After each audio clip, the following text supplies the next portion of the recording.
visualize what I'm trying to describe. Yeah. Well, I think you're doing a great job of explaining it for our audience, for sure. So let's kind of the idea being now that they do have some ability you've researched to get the water to the site to be able to create this kind of a pond system. And you know what it reminds me in my mind? You know, we all see these construction cranes in the big cities. You know, they're sit there and they look like giant towers, and then the structure goes up right around the cranes themselves until the structure is completely built. So they're kind of like doing it from the top down. They're just using these cranes to lift things. But it's almost the total opposite. What you're saying is that they were using something deep underground to be able to use the water to raise the level of these ponds higher and higher as they were building the pyramid. Is that right? Actually, that's a brilliant explanation. In modern times, the people that actually have to do something, that's not Egyptologists, but like real engineers that are building buildings, they do. They use these tall cranes, tall spindly cranes, usually with a long boom that points way out. And they lift from above and build skyscrapers, the structural elements, level by level, starting from the bottom. You know, they built the bottom and the next layer and the next layer of like the big I-beams and that type of thing. And with the Great Pyramid construction project, they built level by level, but instead of lifting from above, they pushed up from below. They used the powerful force of buoyancy that can lift battleships as, instead of their back muscles, and were able to move these massive stones. That's why they built with large stones, because lifting them was not a problem. When we build like hydroelectric dams, we use concrete, but during construction, the size of the element, the size of the component is one molecule of concrete, if you will. You know what I'm trying to say? We use little elements to build hydroelectric dams. They certainly become solid structures, if you will, when they cure. Yeah. But the original builders used big components.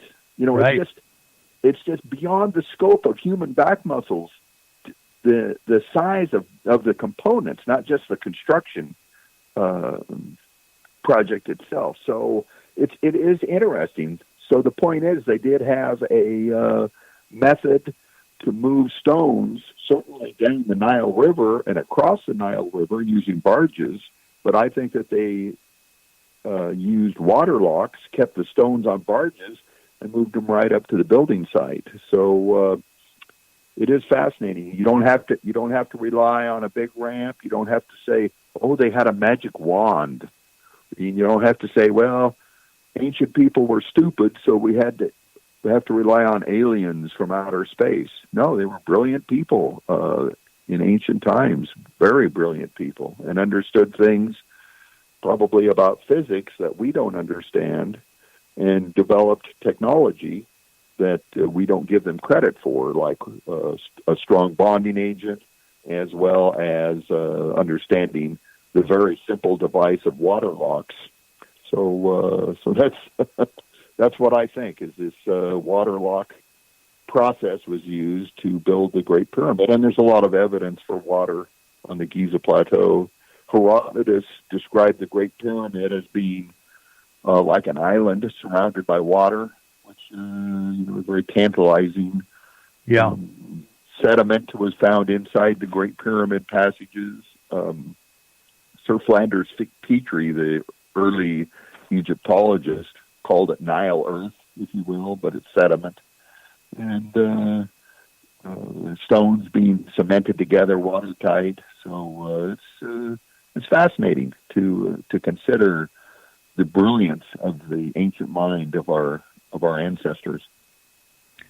Well, it is. My gosh. I mean, just looking at that pyramid, at any time, if you're just even looking at it on a video and see the size of it compared to the people that are looking at it, it's just incredible to think that anybody could build that thing.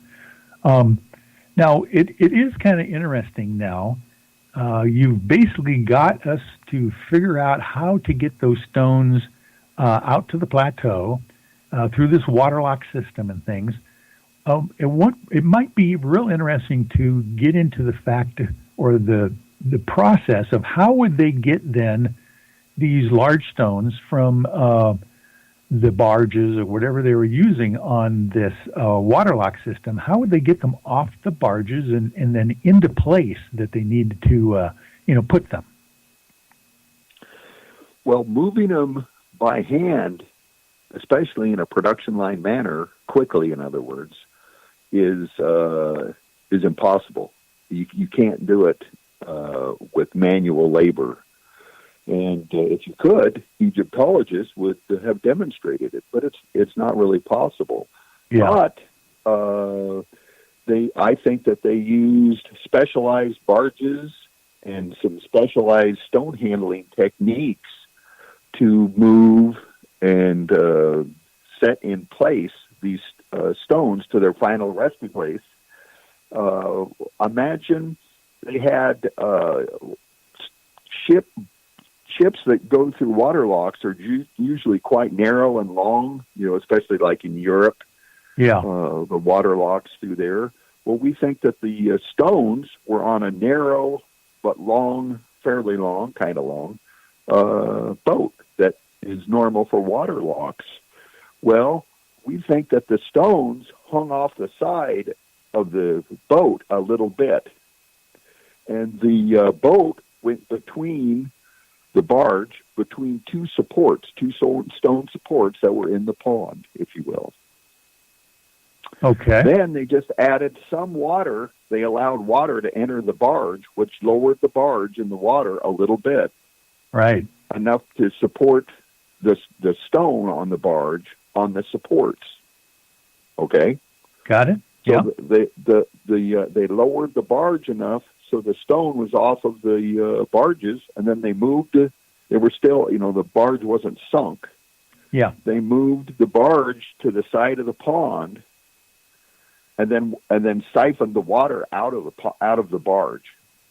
Yeah. So within minutes, without strong back muscles, they were able to take a stone off of a barge and restore the barge to full buoyancy within minutes.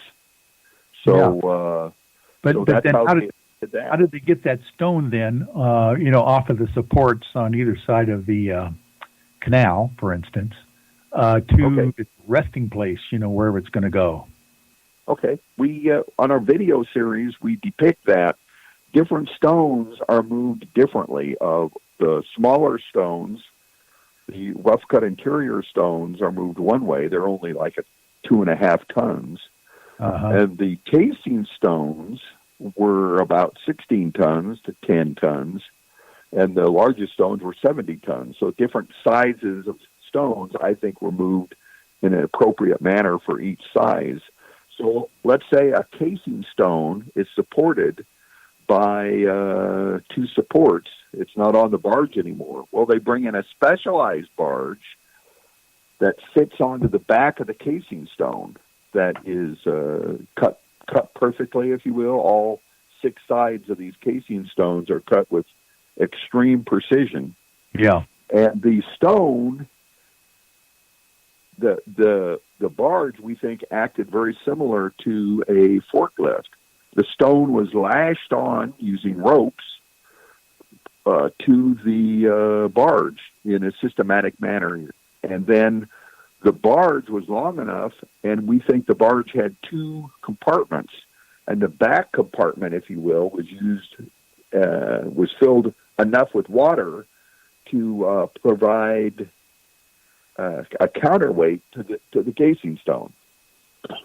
And then they would siphon water out of the barge over the side and that would allow the powerful force of buoyancy to lift this stone that's in effect hanging onto one end of this barge up. So the barge has it, and the process, and then they move the barge to where the stone is right above the other casing stones in the level below, if you will. Yeah.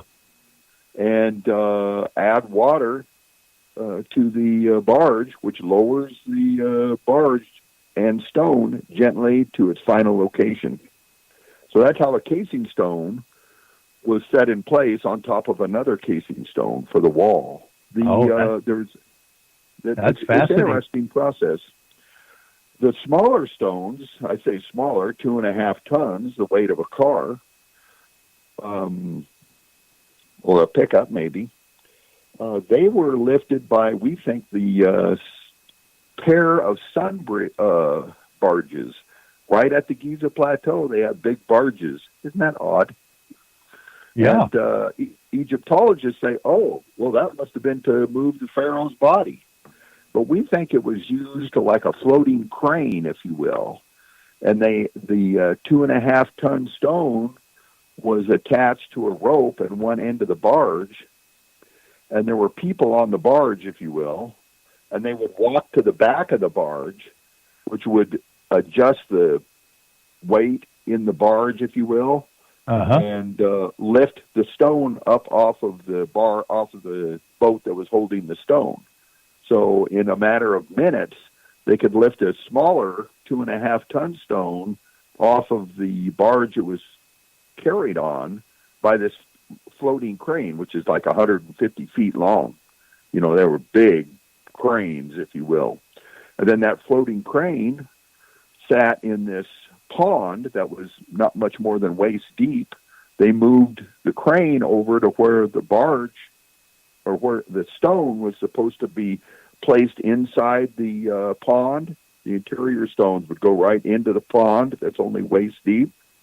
So the guys on this long boat crane would walk to the front, and that would make the stone gently go into its final location, if you will. It would pivot. Right. So that's what we think those barges were for.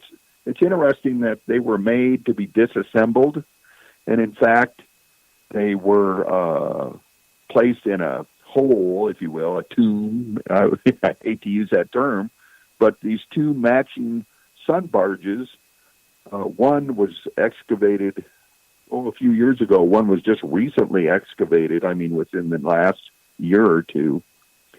But they were made to be taken apart. You know, it's very unusual.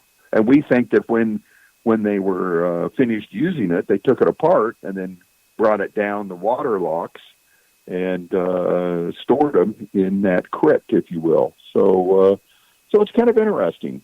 It really is in a lot of ways. Yeah. So I think I'm putting together a visual in my mind of, initially I was thinking that you were mentioning that for some way, I don't know, that the pyramid is very tall. You said 45 stories or whatever like that. Mm-hmm. There's no way that they built a pond 45 stories, right? Well, of course not. Yeah, they didn't need to. Each level of casing stones was what impounded the pond, not an extra wall around the Great Pyramid. So no, they used the casing stones themselves to impound the pond, the construction pond, if you will. The construction pond would have been in the interior of the pyramid then, interior the facing stones? It would be. And it would be the uppermost level of construction. Right. That's where they were at. That would be the top level that they were working on, be it the second level and then the third level, fourth level up, if you will. So that's where all the action took place. And of course, the water to keep that pond rising inside the casing stones were coming from this pump that you're talking about, deep in the ground underneath the pyramid itself. Interesting. Yes, Yes, it is. So they supplied water both to the base of the Great Pyramid